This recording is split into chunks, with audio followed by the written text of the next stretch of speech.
मैं तो थोड़ा आश्चर्य हो गया हूँ कि इतना कुछ होने के बाद भी किस तरह से ये मैच होने जा रहा है, क्योंकि मैंने पहले भी कहा था कि इंडिया पाकिस्तान का मैच होना ही नहीं चाहिए, क्योंकि दोनों देशों के बीच में जिस तरह से सिचुएशंस हैं अभी, और जिस तरह से कुछ महीना पहले पहलगाम में जो अटैक हुई थी, तो उसके बाद जिस तरह की परिस्थिति रही है, कितने सिविलियंस मारे गए, इनोसेंट सिविलियंस,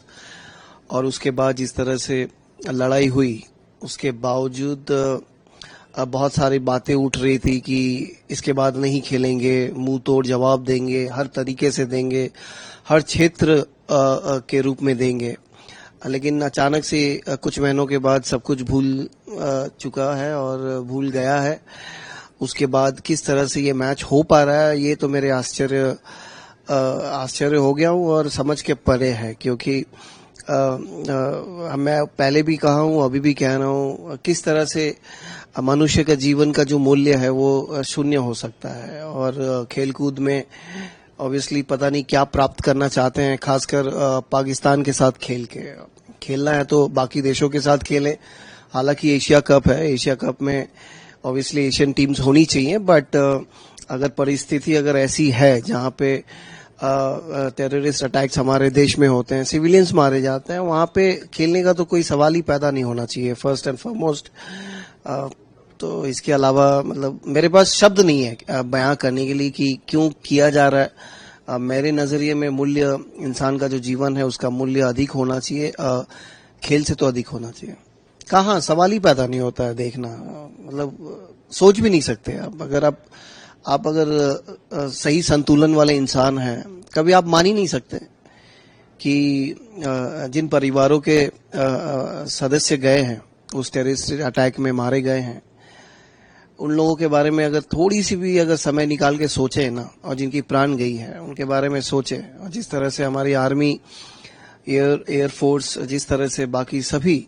हमारी सोल्जर्स जितने भी हैं, जो लोग भी लड़े, नहीं टीम सिलेक्शन के लिए मेरे से किसी से बात होती नहीं है और जरूरत भी नहीं है बात करने की, क्योंकि जो एक्सपर्ट्स हैं उन लोगों को बीसीसीआई की तरफ से सैलरी मिलती है टीम चयन करने की और चलाने की, और कोचेस की रिस्पॉन्सिबिलिटी है। सुनने में आया है टीम निकली है और 2 डिजर्विंग कैंडिडेट जो हैं वो टीम में जगह नहीं बना पाए हैं, वो एक श्रेयस अय्यर और यशस्वी जायसवाल।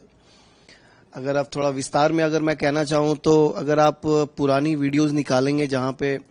इंडियन टीम के जो कोच हैं अभी, गौतम गंभीर साहब, उन्होंने एक उसी इंटरव्यू में कहा था कि यशस्वी जायसवाल एक ऐसे खिलाड़ी हैं जो कभी भी T20 टीम में अपनी जगह बना सकते हैं और उनको कभी भी बाहर रख के सोच नहीं सकते T20 में। और आज जब वो कोच बने हैं तो उनका जगह ही नहीं बना है। और इसके साथ साथ अगर आप श्रेयस अय्यर की पिछले साल की आईपीएल की परफॉर्मेंस देखें और डोमेस्टिक सर्किट में परफॉर्मेंस देखें, बतौर कप्तान देखें, मतलब सबसे अव्वल है मैं तो कहूंगा, क्योंकि मध्य क्रम में आके जिस तरह से बल्लेबाजी करके 50 के औसत से उन्होंने रन बनाए हैं, और जिस तरह से टीम पंजाब को लीड की है, उसके पहले केकेआर को बतौर कप्तान उन्होंने चैंपियन बनाया है, उसके बाद टीम इंडिया में T20 में जगह ना मिलना, ये बहुत बड़ी एक आंख खोलने वाली बात है कि ये क्यों इस तरह से हो रहा है। जिनको मौका मिलना चाहिए उनको मौका मिल नहीं रहा है। इसीलिए मैं बहुत सालों से एक ही बात कहता हूं कि जब भी ये चयनकर्ता जो होते हैं, जब सिलेक्शन करते हैं टीम की, वो सिलेक्शन जो होती है वो प्रोसेस को लाइव कर दिया जाए, लाइव टेलीकास्ट कर दिया जाए, ताकि खेल प्रेमियों को, सभी को ये पता चले कि एक प्लेयर को जब लिया जाता है तो इस कारण की वजह से लिया जाता है, और दूसरे प्लेयर्स को जब लेते हैं तो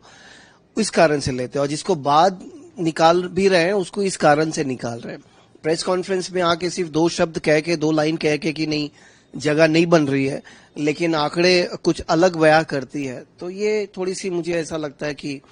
2 तरीके के बातें निकल के आती है। क्रिकेट की हर बड़ी खबर, हर बड़े अपडेट और लाइव डिस्कशन के लिए जुड़िए मेरे साथ सिर्फ India TV cricket YouTube channel पर।